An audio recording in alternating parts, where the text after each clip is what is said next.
My name is Abort. This is where we talk about parenting.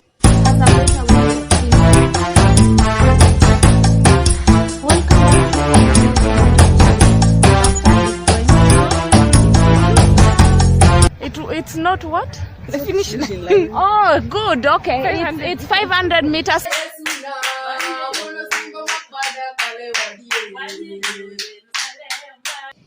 Hello viewers, welcome back to our number one channel. Hello guys, welcome back to our YouTube channel. My name is Abort. Abort is an author of the book The Color of the Sun, and this is where we talk about parenting. This is also where we make you rich with parenting knowledge, and this is also where we say parenting haina manual. So for sure there's no manual for parenting. You can only do your best, when you decide to do your best. Your best might not be the best for me, and your worst could also not be my worst, but we share our tactics, tips and pieces of advice for anyone who is listening, anyone who is watching, and then we see what we can do at the end of the day. Together with me is DJ Debbie Jane Madame Gunshots. She's an author of the book Veiled Heart. By the way, if you want to read any of our books, you can get them from Nuria Bookstore, and you will not regret having to purchase one or two of our books. And thank you very much for joining us. So today we are talking about men, wanaume. Men again. And we are just wondering why a man would sleep with a woman, enjoy the pleasure, and then ask the woman to abort a child.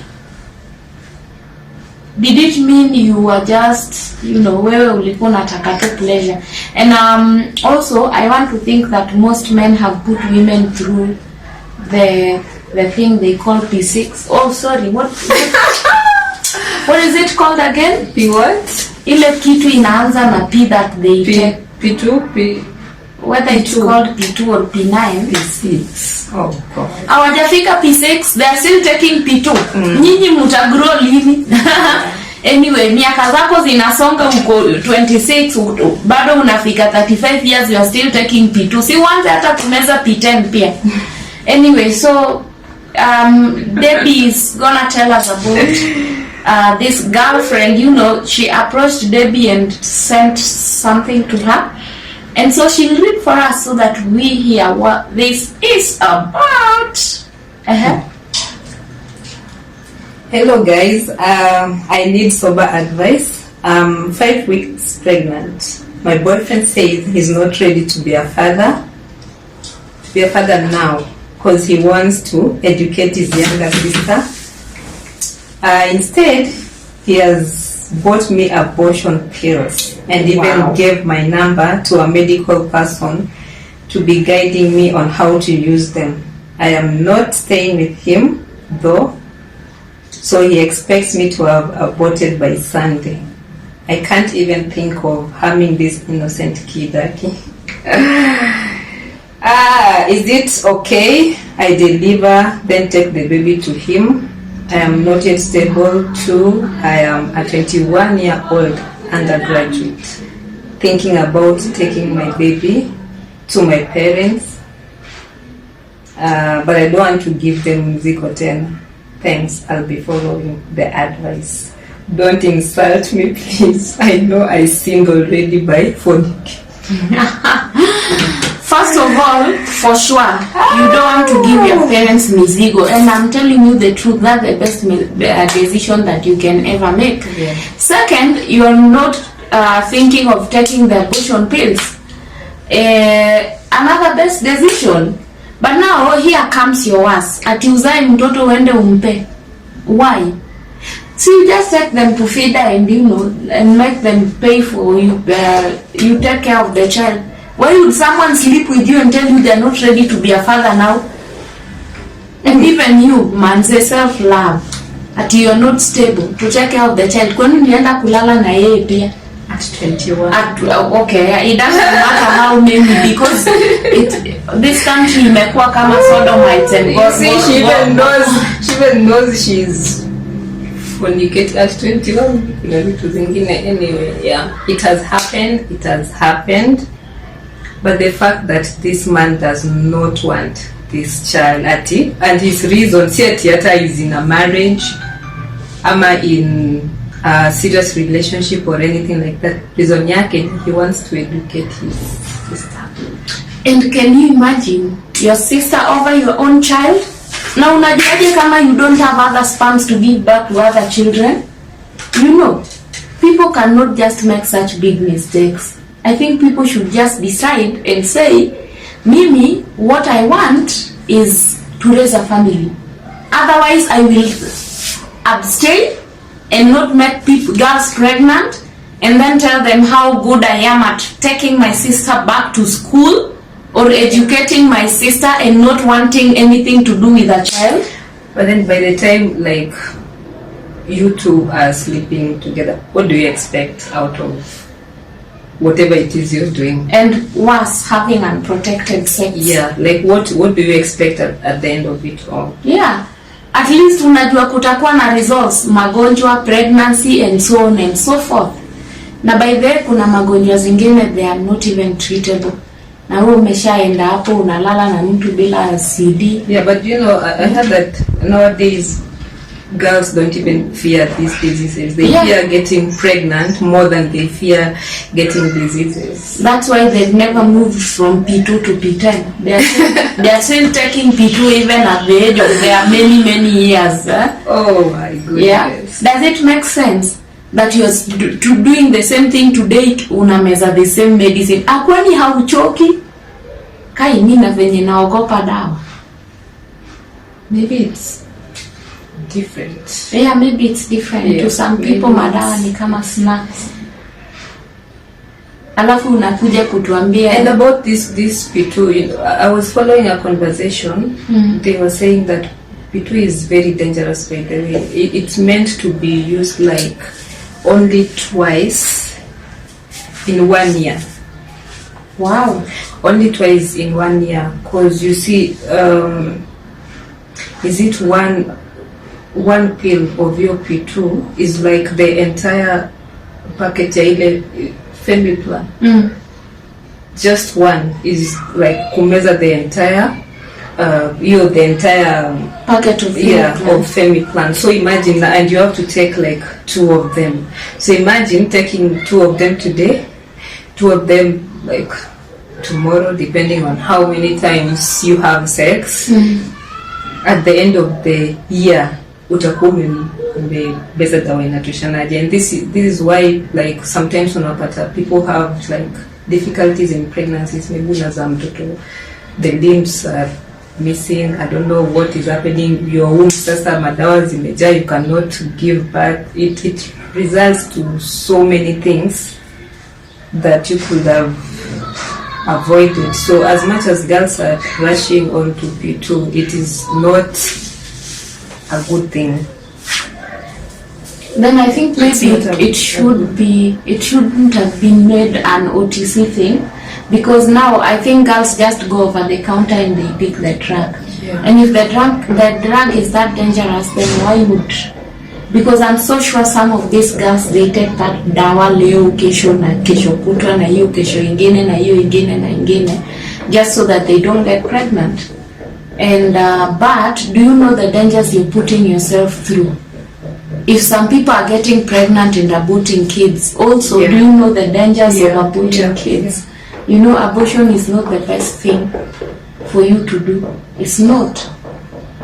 But then again, these people selling like the pharmacists and the chemists, like they won't tell you the truth that these things are harmful. Most of them won't tell you the truth, because to them au wanauza wako hapo biashara. Wewe utaenda ubai hiyo P2 leo, the 200 yao, 100 yao, or whatever amount of money imeingia, tomorrow, the other day. And it's not only you, a lot of girls are doing these things, but hakuna somebody to have this conversation with them and tell them, like, there are other methods of preventing other than pregnancy that we do think that we keep taking. Yeah, so I think we all just need to stand up and say no to things that are dangerous to our lives, because to be honest, you make a mistake today, it haunts you forever and ever. You abort today, you are haunted by that child forever and ever. You take P2 today, you are killing your ovaries, and then one day when you wake up and now you're just like, I have to get pregnant, I want to get pregnant, natafuta mtoto sana, Mungu kwa nini hunipi? You know, results of the things that you did that you were not supposed to do. Yes. And some of these abortions, they're not done in the correct way, if I may say, because kuna hiyo study like it's allowed to do abortion, and most of them tunapata waendi kwa hizo like hiyo hospitali, they go to these quacks because first of all hawataki wajulikane wakuna mimba, so they find the easiest way possible. Like sasa hata huyu mwenye anasema the boyfriend brought her hizo pills, alitoa wapi hizo? Alinunua wapi hizo pills? Alinunua wapi hizo pills? Because you just can't go over the counter na uitishe dawa za abortion na upewe, So most of them go to these quacks. I know of someone who went to a quack. Yata kupewa dawa, alikuwa naingizwa chuma hanga, sijui imefanywaje, alafu sasa naingizwa huko like watoboe the uterus, so that whatever is in can come out, and we know how dangerous these things are, and that's why unapata a lot of girls die from abortion, because first of all it's not done in the right way. Second of all, these people who are doing these things, it's not like they are professionals or anything like that, because if they were professionals wangekuwa like in hospitals doing these things the correct way. Hapo bado unapata kuna doctors who know they are not supposed to do these things but they still do it chini ya maji. Hata hizo dawa zinauzwa, it's not something that people know, wanajua inafanyika, wanazifanya chini ya maji. But these things are dangerous. Kwanza hiyo ya kuingizwa chuo, I can just imagine unaingizwa chuo huko ndani, unafungwa, and then after that your womb is not cleaned venye inafaa ifanywe professionally. Maybe unapewa tu dawa umeze just to kill the pain. 1 year down the line you're looking for babies, they're not coming, or even worst case scenario, you bleed to death. After that you've lost your life while you could have just raised the baby. Ama uzae tu peane kwa adoption or something, because again if you are not going to raise it, why the best thing you can do is to give it out for adoption badala tena ya kumtupa, because I was talking to a friend of mine who was telling me kuna pahali aliona mtoto ametupwa, so you can imagine wewe umebeba 9 good months alafu unatupa tu huyo mtoto. So I think even men, for example, you should not go out there and sleep with women if you're not ready to take up the responsibility. Also just to ask who makes these chokoras pregnant, because there are so many times you're walking around in town and you're seeing a chokora who is pregnant, yani tumbo yake huko, and you're just wondering, was there a man in their full right mind who slept with this woman? It's like a multiplication of street children in the streets, and maybe it's between a chokora and a chokora. So who is going to raise this child? How about the parenting? How is it gonna be? So it means the child is going to turn out like the father or the mother unless proper care is taken up. It's just sad that you can enjoy your pleasure and then end up saying sitaki mtoto, and for no good, even if it's a good reason. You start telling me that you're not stable enough to take care of the baby. Why were you stable enough to go sleep with a man? Or to have sex with someone, why are you stable enough to have sex with someone if you know at the end of the day you're not going to raise the baby? This, yeah. Ati unasema you are not stable, so what?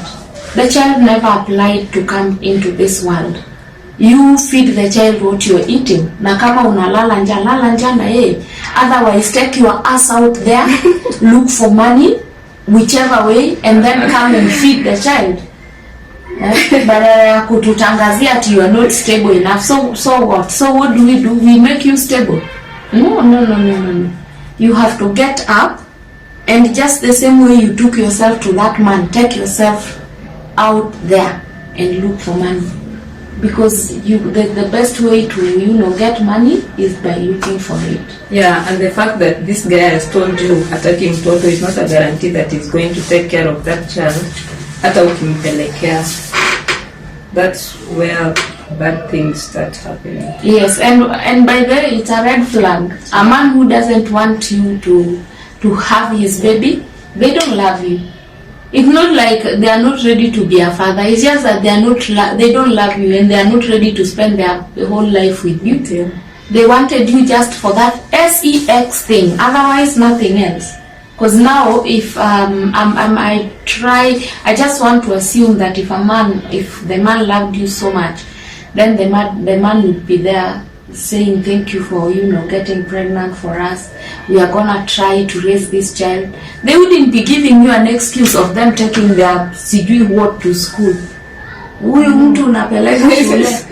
It's always mtoto atalelewa na pesa ya kutoshana na fee. I know it's always fun until that moment you have to tell this guy, hey, Kimeuma, I am pregnant. Now the guy is like, I'm not ready to be a father. And then you are there, I am not even, what did she say? I am an undergraduate, so you cannot eat undergraduate when there's njaa. What you need to do is walk out there and make sure that you shield this devil of a man who is not ready to be a father. And then interestingly enough, you've given birth to this kid, unaona mtoto wako sawa, you are doing fine. Okay, that's now when they want to come and claim their children. Yeah. Senya dimkata. I want to be in the life of my child. Yeah, or maybe they are married to someone now. They're not having children. So Santa nakumbuka, I had a child somewhere. Yeah. The child that alisema about That's, for me, that's total bullshit, and I'm telling you blankly right here and right now, if he shows up, I kick his ass out of my place, and the best thing maybe that can happen is just disappear into his life, and if you get someone else to marry, just forget about the nigga and move on. But the bad thing is, na wewe utaolewa when the nigga shows up, now you are in love. Ni baba ya mtoto wangu, I have to, he has the genders are right. Okay. Girls. So, interesting conversations over here, and very life-changing and society-related. Yeah. Because these are things that happen in our society. Na leo nataka tu nikwambie kama haujabonyeza hiyo kidude cha beli, or it's called what? Kengele. Kidude, as in, okay, so press the notification bell, so stop laughing at me. Kidude cha beli, really? Beli. Well, okay, Kiswahili si mdomo changu. Na ukufunzwa pia. Well, you skipped Kiswahili. I didn't, but I was taught Kiswahili to pass exams. You didn't know Kengele from Si Kengele, yeah, but what's the big deal? Okay, I said bell. Belly wax. Yeah. But now you don't say belly, now it means belly like. Thank you for correcting me. You don't have to brag, man. I have to brag. I know Swahili. Well, yeah. So Kiswahili is no part of the things that I want to brag about, but well, I'm very good at Swahili, so you should try me when I'm in the mood. Lies. Nice. Lies. Nice. You're not okay. No, but you don't want to anika me right now, right? I want to expose her. Yeah, okay. Well, it's just that I am so good in Swahili and Debbie doesn't like it. So nimeona discuss about those friends who are envious or envy. So she envies me for being the best in Swahili. I can speak. I'm outspoken when it comes to Swahili. You know me, I don't envy anyone. Like I'm the Jane. I have, like. And she has guns. I don't need to envy anyone. I'm very fun. Alright guys, thank you so much for sitting down here with us. We appreciate you. I hope you're gonna join us when we decide to do a live video with the Madam Gun Shop. I don't know why these people gave me that name. They make me look very dangerous. Guys, I'm not dangerous. I'm the most. Mimi sijui, so I won't talk about it. No, don't say that because and you're the one who is always like constantly with me in my life. Really? And I'm trying to confirm that I'm not dangerous. Like, can you just confirm? No, but I'm just saying I'm not gonna expose you like you just exposed me when we, it's up to you if you want to be dangerous. It's okay. I'm the sweetest, the loveliest, the most envious. We're signing out, guys. Thank you so much for joining us. See you next time. Don't forget to subscribe and press the notification bell so that you are notified each and every time we post a video. Stay tuned and thank you.